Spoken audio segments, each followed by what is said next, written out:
তা বৌমা, আমার ছেলে কি তোমার গোলাম, নাকি তোমার বেতনভুক্ত চাকরিজীবী? এসব আপনি কি বলছেন মা? রাহাত আমার স্বামী। তা তো দেখতেই পাচ্ছি। তা তোমাকে কি আমার এই বাড়িতে বউ করে এনেছি আমার ছেলের ওপর বসে বসে খাওয়ার জন্য? মা, আপনি কি সব আজে বাজে কথা বলছেন? চুপ করো, বেয়াদব মেয়ে কোথাকার। আমার ছেলেকে আমি কখনো কাজ করতে দিইনি। আর তুমি দুদিনের মেয়ে, তোমার সাহস তো কম না? তুমি আমার ছেলেকে দিয়ে কাজ করাচ্ছ? মা, আমি কোথায় রাহাতকে দিয়ে কাজ করাচ্ছি? রাহাত আমার স্বামী, তাই সে আমাকে কাজে টুকটাক সাহায্য করে। রান্নাঘর থেকে ভাত তরকারির বাটি, খাবার টেবিলে এনে রাখলে স্বামী বউয়ের গোলাম হয়ে যায় না মা?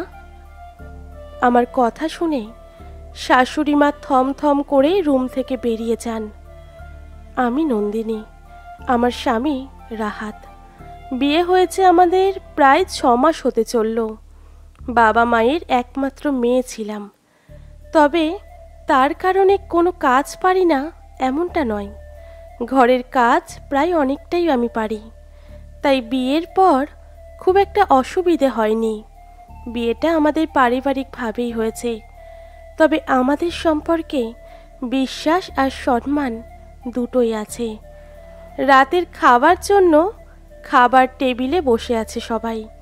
আমার স্বামী রাহাতও অফিস থেকে ফিরে এসেছে। আমি সবাইকে খাবার পরিবেশন করে রাহাতের পাশে চেয়ারটা টেনে বসে পড়লাম। খেয়াল করলাম আমার শাশুড়ি মা প্রত্যেকটা দিনের মতো আজও আমি বসেছি দেখে আমার দিকে বিরক্ত আর চাপা ক্ষোভ নিয়ে তাকিয়েছিলেন। শাশুড়ি মায়ের মুখের ভাব দেখে আমিও প্রতিদিনের মতো সবার আড়ালে হাসলাম।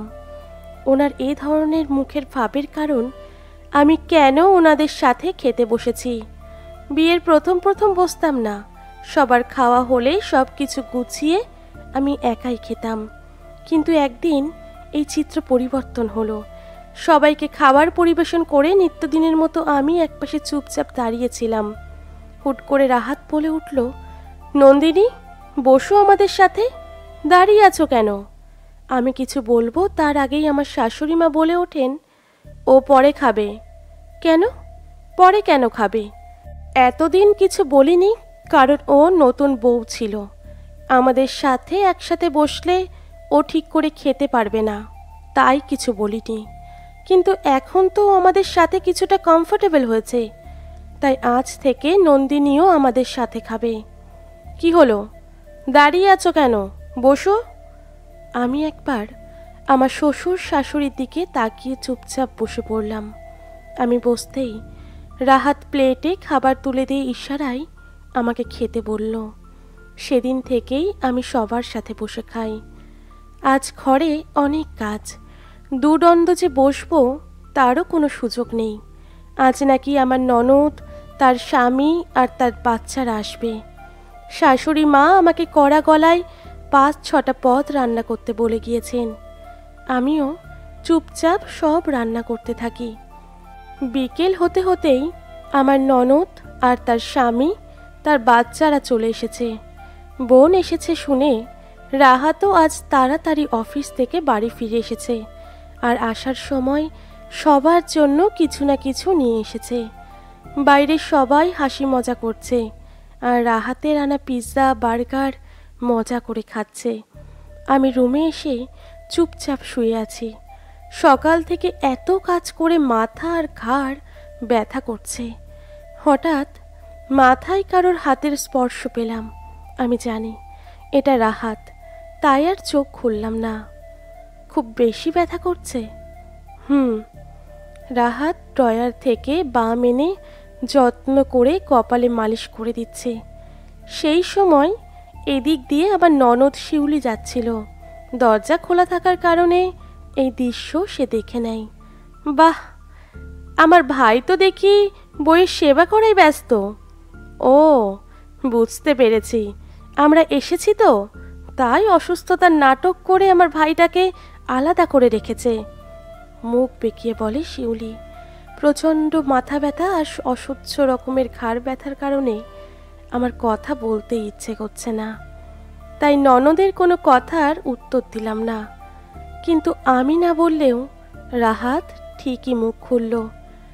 আপু, তুমি যাও এখান থেকে, ওর মাথা ব্যথা করছে, তাই একটু বাম লাগিয়ে দিচ্ছি। আর আমি তো তোমাদের সাথে কথা বলেই এসেছি, এমনটা তো না আমি তোমাদের সাথে বসে গল্প করিনি। যাও তো তুমি এখন এখান থেকে, একটু একা থাকতে দাও ওকে। আমার ননদ এসেছে আজ 3 দিন হলো, কাল তারা চলে যাবে। বিদায় বেলায় রাহাত তাদের জন্য এবং আমার শ্বশুর শাশুড়ির জন্য কিছু কাপড় আর খাবার নিয়ে এসেছে। সবাইকে জিনিস দেওয়া হলে রাহাত আমাকে একটা শাড়ি, সাথে আইসক্রিমের বক্স আর কিছু চকলেট দেয়। কিন্তু আমি সেসব ভালো করে দেখব তার আগেই আমার ননদ আমার হাত থেকে তা কেড়ে নেয়। শাড়িটা তো খুব দামি মনে হচ্ছে, আমার এই শাড়িটাই পছন্দ হয়েছে, আমি এটা নিলাম। রাহাত, তুই ওকে আর একটা পরে কিনে দিস। আর আইসক্রিম আর চকলেট নিয়ে ও কি করবে, এগুলো বরং আমার বাচ্চারাই খাক। ননদের আচরণে আমি কষ্ট পেলেও হাসি মুখে কিছু বলবো তার আগেই রাহাত তার বোনের হাত থেকে জিনিসগুলো নিয়ে আবারও আমার হাতে দিয়ে দেয়। রাহাতের এই ধরনের কাজে আমার ননদ আর শাশুড়ি দুজনেই বড় বড় চোখ করে রাহাতের দিকে তাকালো। রাহাত, এটা কোন ধরনের বেয়াদবি?